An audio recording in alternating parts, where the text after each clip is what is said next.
1000 words എന്ന പേരിൽ ഒരു ഇംഗ്ലീഷ് മൂവി ഉണ്ട്. അതിൽ ജാക്ക് ഒരു പബ്ലിക്കേഷൻ ഹൗസിൽ വർക്ക് ചെയ്യുന്നത്. ഈ മനുഷ്യൻ ശരിക്കും പറഞ്ഞാൽ വാക്കുകളുകൊണ്ട് സംസാരം കൊണ്ട് ജീവിക്കുന്ന ഒരാളാണ്. എത്ര വലിയ എഴുത്തുകാരായാലും അവരെ ചെന്ന് കണ്ട് പിച്ച് ചെയ്യാനുള്ളൊരു പവർ ഇയാളുടെ വാക്കിനുണ്ട്. കുറേ വർത്തമാനം പറയും, അതിൽ പലതും പൊള്ള വാക്കായിരിക്കും, നുണയായിരിക്കും. എങ്കിലും ക്ലയൻറ്റിനെ പിടിക്കാൻ വേണ്ടി ജാക്ക് ഏതറ്റം വരെയും പോവും.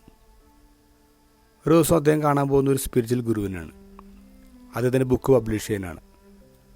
ആ സ്പിരിച്വൽ ഗുരു എഴുതിയ പുസ്തകം ഇയാൾ കണ്ടിട്ട് പോലുമില്ല. എന്നാലും പറയും, ഈ ലോകത്ത് ഏറ്റവും അത്യാവശ്യമുള്ള ബുക്കാണ് ഇതെന്ന് പറഞ്ഞിട്ട് അദ്ദേഹത്തെ ബോധ്യപ്പെടുത്താണ്. ഈ സ്പിരിച്വൽ ഗുരു മനസ്സിലായി ഈ മനുഷ്യൻ നുണയാണ് പറയുന്നത്, തട്ടിപ്പുകാരനാണ്. എങ്കിലും സമ്മതിക്കുകയാണ്. അതിനുശേഷം വീട്ടിൽ വരുന്ന ജാക്ക് കാണുന്ന വീട്ടുമുറ്റത്ത് ഒരു ബോധിവൃക്ഷം. ആദ്യം വിചാരിക്കുന്നത് സ്പിരിച്വൽ ഗുരു സമ്മാനമായിട്ട് കൊടുത്തെന്നാണ്.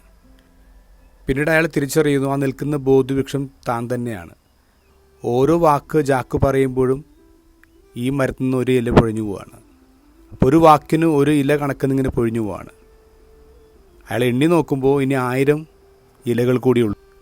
ഈ 1000 ഇലകൾ പൊഴിഞ്ഞു തീരുമ്പോൾ തൻ്റെ ജീവിതവും പൊലിഞ്ഞു തീരുമെന്ന സത്യം ജാക്ക് മനസ്സിലാക്കുകയാണ്.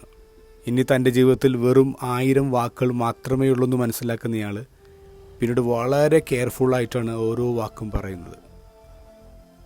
നമ്മളിങ്ങനെ പറയാറുണ്ട്, നമ്മൾ എന്ത് കഴിക്കുന്നു അതാണ് നമ്മൾ. അതിനേക്കാളും കൂടുതൽ ശരിയാണ്, നമ്മൾ എന്ത് സംസാരിക്കുന്നുവോ അതാണ് നമ്മൾ. ഇൻ ദ ഗോസ്പൽ ഈശോ പറയുന്നു, ഹൃദയത്തിൻ്റെ തികവിൽ നിന്ന് അതരം സംസാരിക്കുന്നുവെന്ന്. നമ്മുടെ ഉള്ളു വെളിപ്പെടുന്നു നമ്മുടെ വർത്തമാനം വഴി. ഒരു ഇൻട്രസ്റ്റിംഗ് ആയിട്ടുള്ള എക്സസൈസ് പറയട്ടെ. ഒരു ദിവസം മുഴുവൻ നമ്മൾ എങ്ങനെയാണ് സംസാരിക്കുന്നതെന്ന് റെക്കോർഡ് ചെയ്യുക. എന്നിട്ടൊന്ന് കേട്ട് നോക്കുക. എന്തുമാത്രം പൊള്ളയായിട്ടുള്ള വാക്കുകളാണ് നമ്മൾ ഓരോ ദിവസം പറഞ്ഞുകൊണ്ടിരിക്കുന്നത്.